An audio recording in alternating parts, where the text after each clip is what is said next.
पहला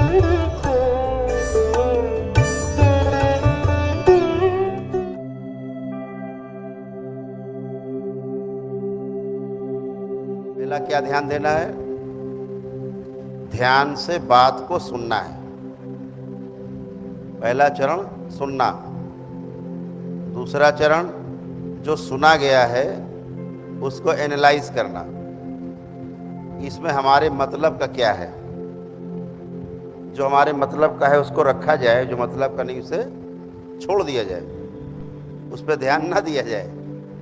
जो मतलब का है उस पर फोकस किया जाए, इतनी बात है।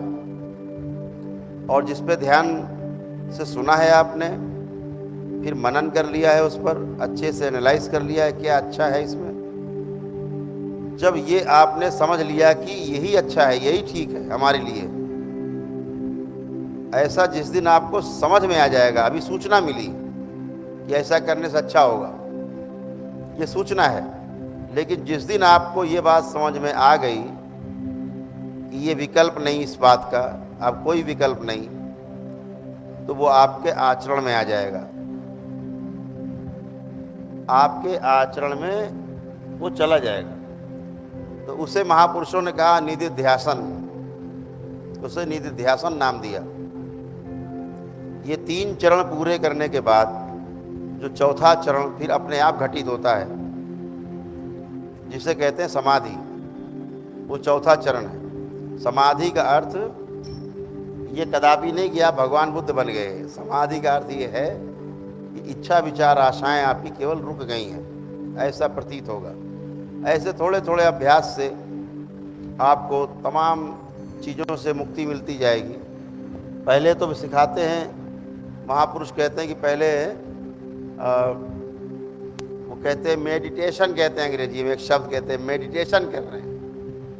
मेडिटेशन जो है वो ध्यान नहीं है, ध्यान की प्रक्रिया है। जैसे नींद एक घटना है, क्रिया नहीं है। आप करो नींद आ जाए, नहीं आएगी, वो तो आप पता नहीं कब सो जाओगे। ऐसे ही समाधि का अनुभव है कि ध्यान करते करते और कब क्रिया में बदल जाएगा, कब ध्यान हो जाएगा पता ही नहीं, कहाँ पहुँच जाओगे। ऐसे ही निद्रा है। निद्रा के लिए लेटना आवश्यक है, बिस्तर पे आरामदायक मुद्रा में लेटना बैठना आवश्यक है, तभी निद्रा आएगी। ठीक है, आप चल रहे हैं तो निद्रा आना मुश्किल काम है। ऐसे ही ध्यान का है, पहले मेडिटेशन से गुजर करके तब ध्यान तक पहुंचते हैं। ध्यान घटना है ना, और वो अपने आप घटित होती है, आपको करना नहीं होता। केवल करने के लिए प्रस्तुतिकरण आपका सही हो, उसके लिए आप तैयार हों। एक अच्छे आप रिसेप्टर बन के बैठे हों, मैं कौन हूँ, मैं समझना चाहता हूँ मैं हूँ कौन, मैंने जन्म क्यों लिया, मैं यहाँ क्यों हूँ। ठीक है, तो जब आपके अंदर कुछ प्रश्न रहेंगे तो उसी के अनुसार आपकी जो अच्छी स्मृतियाँ हैं वो धीरे धीरे वहीं पे कनेक्ट हो जाएंगी जहाँ से आपको उत्तर मिलना है। खेल यहाँ भी स्मृतियों का ही है, खेल यहाँ पर भी स्मृतियों का ही है। वो खराब स्मृतियों का खेल था, ये अच्छी स्मृतियों का खेल है, इतनी सी बात है। तो चरण पहला क्या, ठीक से सुनना है, सुन के फिर वैसा जो अपने लायक है उसको ग्रहण करना है, समझना है, एनालाइज करना है। उसके बाद अपने आचरण में आ जाएगा तो समाधि के लिए तैयारी हो जाती है। तो अपने को ध्यान से क्या सुनना है, जो हम आपसे बात करने जा रहे हैं, पूरा अवेयर रहना है। पूरा सुनते समय पूरा का पूरा यहीं रहना है, उड़ना नहीं है, टेक ऑफ नहीं करना है, पूरा का पूरा यहीं रहना है। और जो सुनना है वो पूरा सुनना है। अच्छा लग रहा है, खराब लग रहा है, सुनना पूरा है, लेकिन एनालाइज बाद में करेंगे। आराम से बैठ के करिए कि ये बात हुई थी, वो ये बात हुई थी, तभी आप सोच पाएंगे जब ध्यान से आपने सुना होगा। नहीं चूक जाएंगे तो फिर आप कुछ और मिला देंगे अपना, तो गड़बड़ होगा। तो पहला काम ये है कि जब भी आप जो भी समय आपको मिलता है, एक तो सबसे पहले सबसे अच्छा समय तो ब्रह्म मुहूर्त का ही होता है।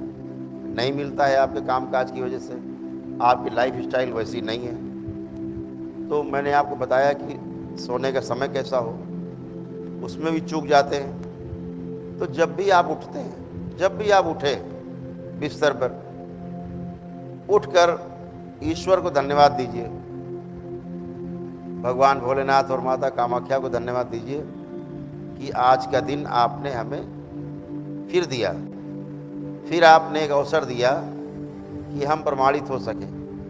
तो सुबह धन्यवाद देना है कि आपने आज का दिन हमें फिर से दिया कि हम अच्छा कर पाएँ। और हम ये संकल्प लेते हैं कि जो आज आपने हमें ये दिन दिया है, आज का दिन हमारे जीवन में, हम आज अच्छा सोचेंगे, अच्छा बोलेंगे और अच्छा करने की कोशिश करेंगे। झूठ कम से कम बोलेंगे। ये आप देखिएगा, जब भी आप झूठ बोलने की कोशिश करेंगे आपको तुरंत दरबार ध्यान आएगा, आपको ये ध्यान आ जाएगा कि हम झूठ बोलने जा रहे हैं। तो वहाँ पर आपको लगे कि यहाँ झूठ नहीं बोलना है तो बच सकते हैं, अनावश्यक झूठ, है ना। लेकिन दरबार आपको ध्यान आएगा, जैसे ही आप कुछ भी झूठ बोलने की कोशिश करेंगे आपको दरबार तुरंत ध्यान आ जाएगा। ये आपको पक्का तय है, ठीक है। तो अपने को जो भी समय उठते हैं, उठकर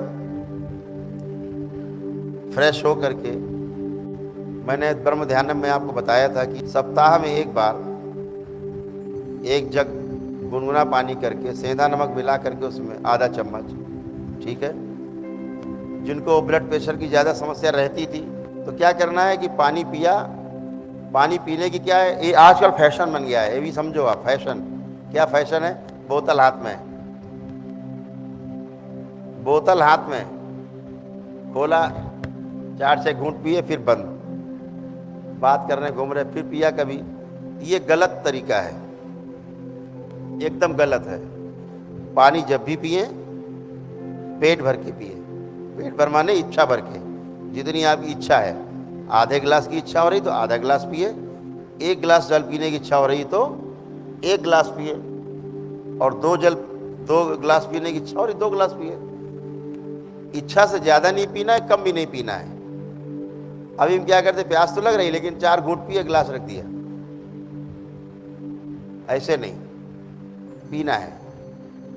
क्यों पीना है, बार बार क्यों नहीं पीना, थोड़ा थोड़ा। अगर थोड़ा थोड़ा बार बार पिएंगे तो शरीर की अपनी एक आदत बन जाएगी। फिर शरीर क्या करेगा, आपने जल दिया वो तुरंत कंज्यूम कर लेगा, अपनी बॉडी में अंदर कंज्यूम कर लेगा, मतलब अपने में रख लेगा, बचा लेगा जल को।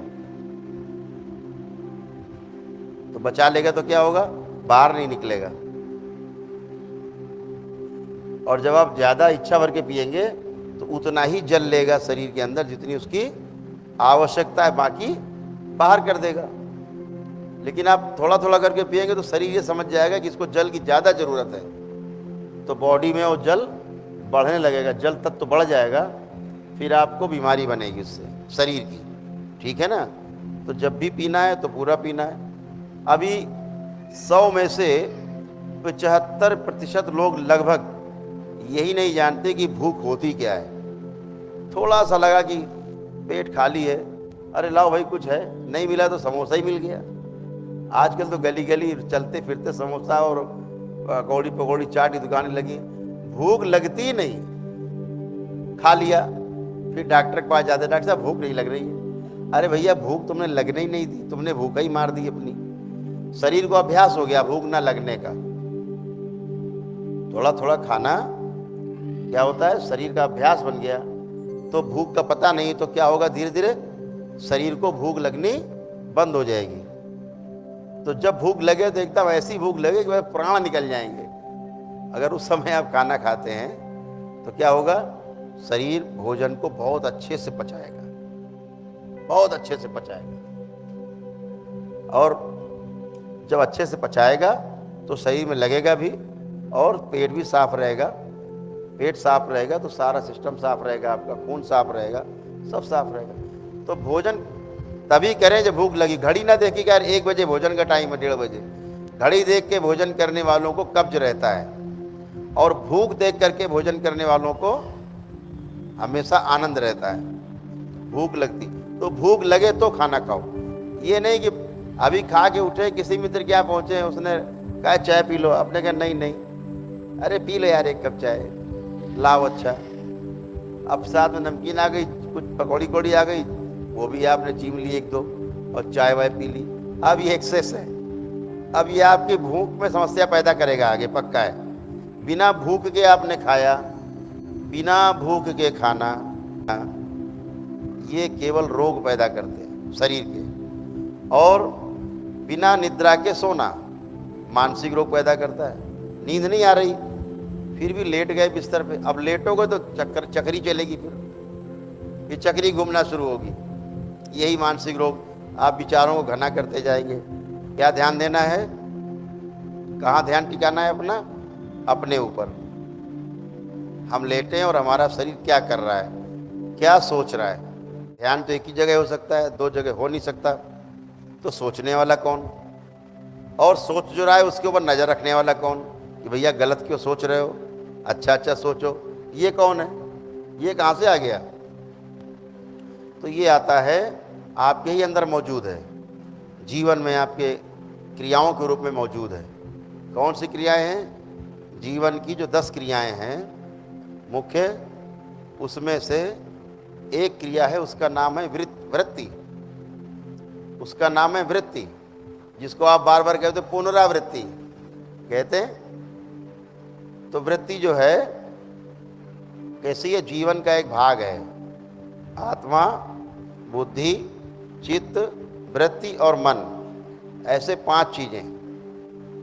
मन के ऊपर वृत्ति की दृष्टि बनी रहती है, वृत्ति के ऊपर चित्त की दृष्टि बनी रहती है, चित्त के ऊपर बुद्धि की दृष्टि बनी रहती है, और बुद्धि के ऊपर आत्मा की दृष्टि बनी ही रहती। इसीलिए आपको क्या सही है क्या गलत है इसका पहले से पता रहता है, करने में फेल हो जाते हैं। जो होगा देखा जाएगा, कर डालो, लेकिन दृष्टि बनी हुई है, इसीलिए आप देख पा रहे हो सब। तो मन जब भागता है, उसको पकड़ के लाने वाला, हम कहते हैं भाई ध्यान करो, पता लगे बंबई पहुंच गए। तो किसने देखा बंबई पहुंच गए आपके अंदर? तो वृत्ति ने, ये नजर रखती है। तो देखा और फिर आप तुरंत आ जाते हो, मन तो चोर है, अरे देख लिया, फिर वापस आ गए, यही वर्तमान में आ गए। तो वृत्ति क्या करती है? आपको वर्तमान में बार बार खींच के लाती है, और वर्तमान में रहना ही ध्यान है।